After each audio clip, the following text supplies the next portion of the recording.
Welcome to From Carpool to College, a show for parents who are trying to get ahead or just keep their sanity while navigating the college planning landscape.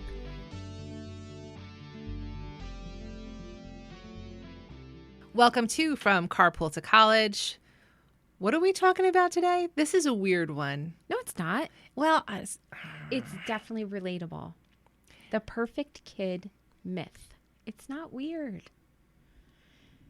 all right, go on. Okay, so where does this come from? Well, social media, right? Peer pressure. All of these ways that we're talking to people and we fall into this trap of comparing our kid to their kid or, whatever it may be. So this perfect kid myth is almost taking on a huge role in how parents are viewing the whole college planning process. Oh, as a school counselor too, I see when I've met, I don't do it anymore in my role, but when I would meet with families, they would come in and be like, we want to have 6 AP classes before senior year. And it's like the kid's 14 and like has his shirt buttoned wrong and like a booger hanging out of his nostril. Right. It's like, oh, what's happening here? Right. And so I think that, we have all these false ideas about what our kids need to be at what age. And with regards to applying to colleges, all these checks and things that we have to do. We have to make sure they're in playing a sport. We have to make sure that they're volunteering. We have to make sure that they are getting good grades and participating and involved in clubs. And it is intense. It depends where you are as well, but because it can vary. But to be like where we are, like geographically, community wise, yeah, because we are in suburban New Jersey. We're about 30 miles due west of Manhattan, and the culture is everybody goes to college, everybody goes to a top tier college, and it's not true, but that's the expectation, and people do use people meaning parents. Oh, this is going to be harsh, but I feel like some parents exploit their kids a bit as almost an accessory to them. The bragging. I was talking with someone the other day who came up with a very interesting idea. I don't know what you think of this, Tracy, but this comes from a very well-read relative of mine who is super smart. And we were talking about the podcast and college planning. And he said, in where we are, the Northeast, we have this attitude that we're lucky to go to the college, right? We're lucky to get accepted. Whereas in other parts of the country, the mentality is the complete opposite. It's the college saying, we're lucky to have you here. Wow. Isn't that interesting? It is, right. Because of the way that certain universities, it could have a lot to do with their PR, whatever, but just the way that they welcome students and the communities that they create in certain parts of the country are different. And I think that because of where we're located, we do have that hyper fixation on getting into that very good school and making sure that everybody knows about it as well. And how do they know? Social media. Social media. So true. Right. It's so true. Did we talk about, I think we talked about it offline, but maybe we did put in an episode about when a kid gets in and the social media posts, they transform the whole bedroom into the bed party. Right. Yeah. Where there's hundreds and hundreds of dollars spent for those few IG posts, right? The Instagram posts that show the person, with a bunch of decorations and fanfare relating to the college or university. Yeah, all the swag. Which is fun. I mean, it's fun. It's definitely fun. For sure. But, and then there's the boy version of it, because usually that's the girl version. Then there's the boy version, which is some sort of outdoor, similar type of party with different lawn games and things, and everything's decorated in the colors of the cornhole, school. Penn State cornhole. Yeah. Yeah. But that puts a lot of pressure.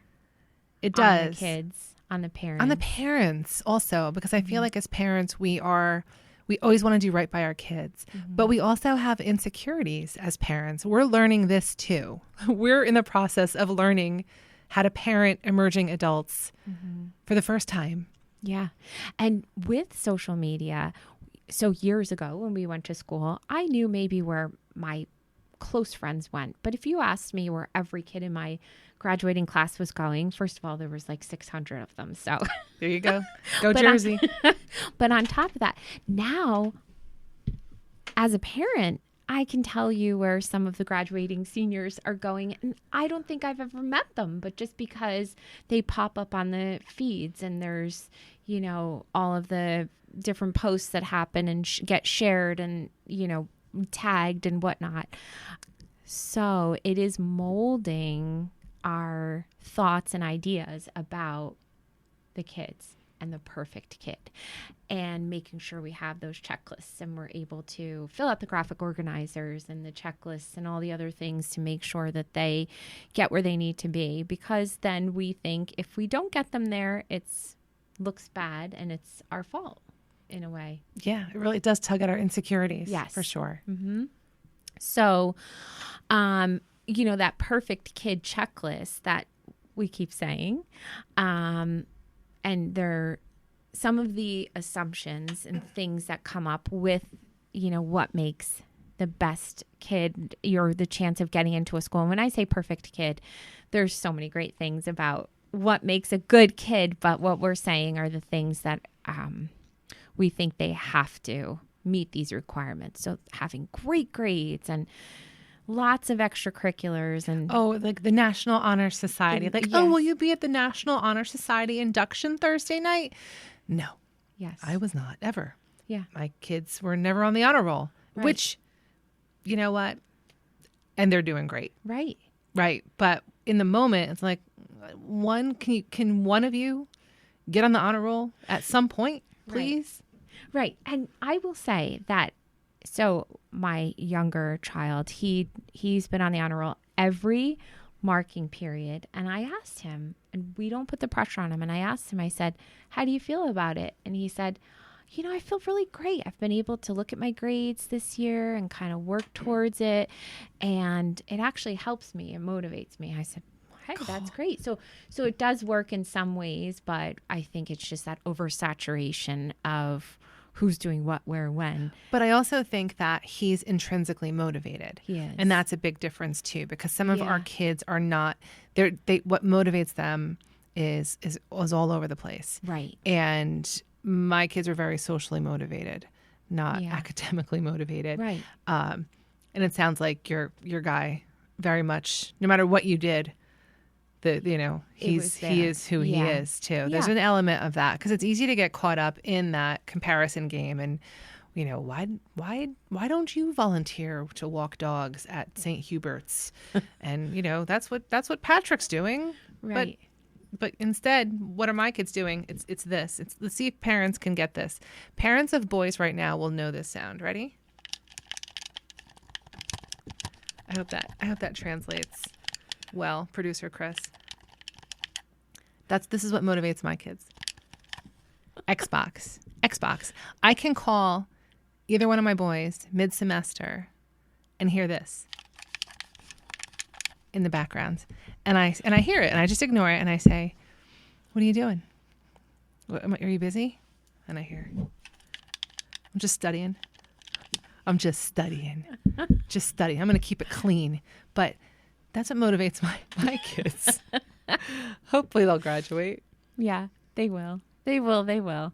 But so anyway, I think that moving forward, just looking at it, I don't even want to say what do colleges really want. That's not even it. It's just, you know, our kids have to be authentic. Yeah. And if we they need to be guided, but if we impose we impose activities or interests on them, and it doesn't dovetail with who they are. It is not authentic. And if you are asking that dirty question about what do colleges look for, right? Because that's what everyone asks. Well, really it's how can my kid thrive authentically in high school and continue thriving with new activities or continued activities in college or in trade school or in industry, right? So, but we get our insecurities tug at us when we look at social media. Oh my gosh. I mean, I even get annoyed when, I'm not going to curse. Is this kind of like a nagging episode? Am I being too down? No, absolutely You got to not. check me if I am. Throw You're something not. at me.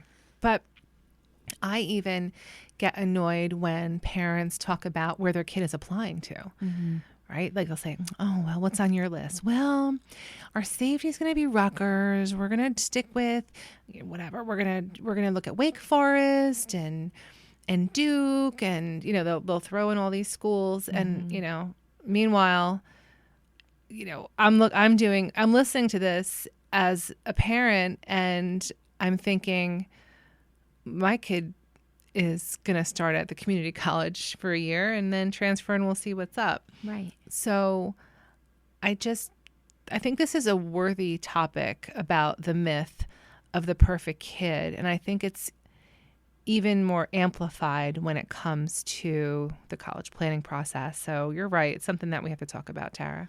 Yeah, for sure. And, even so we're also getting similar questions, but right now it's, well, what colleges have you looked at so far? Where are you going? What are the ones that your child wants to potentially apply to? And right away, that pressure starts. Right. Can I actually throw in a nugget? Yeah. I'm sorry to interrupt this, okay. but parents, when your kids are applying to college, don't tell other parents where your kid is applying to college. I know this sounds dirty, but you have to understand, the more when there's a high school with a group of students and they're all applying to the same school, that could diminish your kid's chance of getting in. So try to come up with a press release. I wouldn't have your kids advertising where they're applying. I wouldn't talk about it at the cocktail party or the sidelines. I would have a blanket statement to say something like, we're kind of all over the map. We're kind of looking at a 6-hour radius, some privates, some publics. I don't know. Keep it general. Keep it general. I really wouldn't start throwing names around. I really wouldn't. But go on. We're talking about the parent chatter. Yeah, no, that's really good advice. And I think that they just look at, your kid's age and whatever it may be, even if it's relatives or people you haven't seen in a while, and just to make conversation. But that's another little way to throw in that added pressure, right, to a parent and to a kid as well. So I think what you're saying is good. Just keep it general. Oh, we have a few ideas in mind. And how about you? How are your kids doing? Exactly. Turn it right around, right? Yep. Jefferson Fisher, if you're out there, he is a wonderful author and podcaster who talks about the art of conversation. And it's so much more involved than we think, and really helpful information. But anyway, so there are some things that, when we're thinking about the perfect kid, first of all, we don't want a perfect kid. We just don't. But we want someone who's happy. They're going to feel confident and try different things throughout their high school years in terms of different sports, different clubs, organizations, whatever it may be, not overloading them, and then letting them see where they go. Sure. And even letting them have trials and tribulations and attempts and fails. And if your kid hasn't had any losses in high school, well, they're going to come. So perfect. And there's a whole image that they could do no wrong. I'm picturing a whole bunch of students I've had in the past with the honor cords on their graduation gowns. And it's like, of course. And I've one, my sweet kid I stayed in touch with, a great student, just graduated. He graduated from Dartmouth. And now he just graduated with his PhD. He'll be defending at Princeton. He finished up all his his coursework and I saw his Princeton picture. There's like a staff that they hold and he threw his thing up and I thought, he is the perfect kid.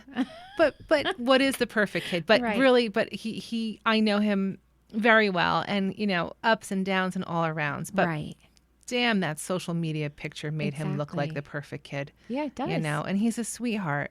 But it doesn't help when we have insecurities as parents and making sure that we're doing right by our kids, especially when it comes to such big decisions with what are we doing after high school? Right. Ugh. Right. Exactly. So we'll just kind of end here with the idea that, them being authentic and figuring out, what their strengths are, some of their interests, what their needs may be, because that's the other piece of it that we always kind of mention, the mental health and having that idea of what's going to work for each kid is very different. So to fit into a mold of the perfect kid doesn't work for sure. Yeah, it sounds good. I was just thinking before we go, I was thinking about the goofy kids and in high school. And Tara and I both have been high school, public school teachers for quite a while. At least 20 years each.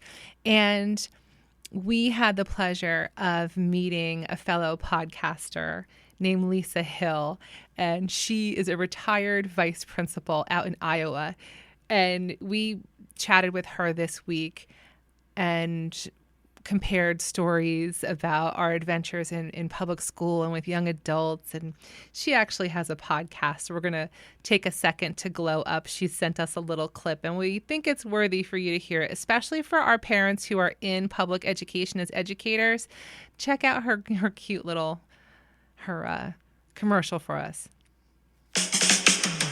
Hi, I'm Dr. Lisa Hill, a longtime educator of nearly 40 years as a teacher, counselor, professor, and vice principal, and I've seen just about everything public schools can throw at you.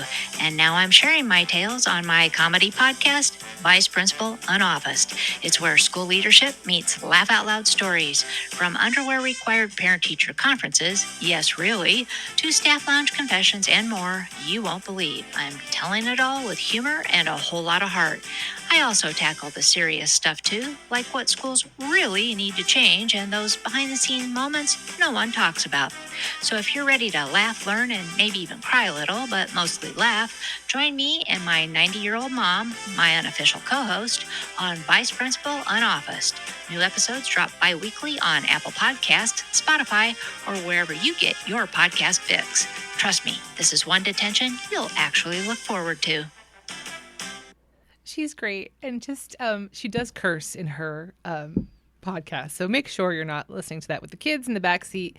But what made us think about her is our kids are also in this imperfect high school. Mm-hmm. And there are going to be a lot of missteps and great decisions and stupid decisions that our kids make. And we just love them through it. And they're going to have teachers and principals and guidance counselors who will help them along the way.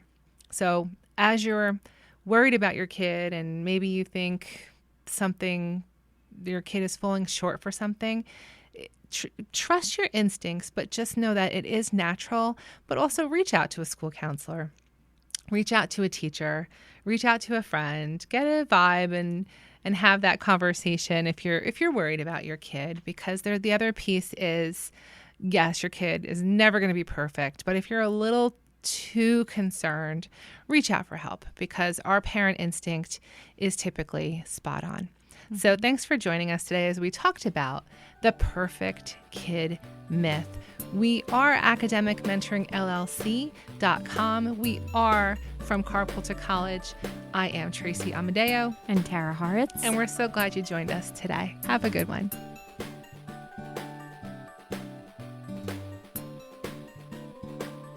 Thank you so much for tuning into today's episode. If you enjoyed what you heard, we'd love for you to be a part of our growing community. Please share and follow our show. For those who want to support us further, join our Patreon site. Your support helps us create high-quality content and great episodes. Plus, our Patreon members get exclusive perks like bonus episodes, early access, and behind-the-scenes content that we think you're just going to love. And now for some legal stuff. The content of this podcast is for informational and educational entertainment purposes only, and is provided as is with no guarantee of accuracy, completeness, timeliness, or outcomes. I could keep going, but I will spare you, and I will post this entire legal disclaimer on our website, www.academicmentoringllc.com, under podcast. Tara and I are so glad you joined us today on From Carpool to College. See you next time. Something like that. Yeah. Done? That's good. Okay, Chris, make that pretty, please. Pretty, please. Make it pretty, please.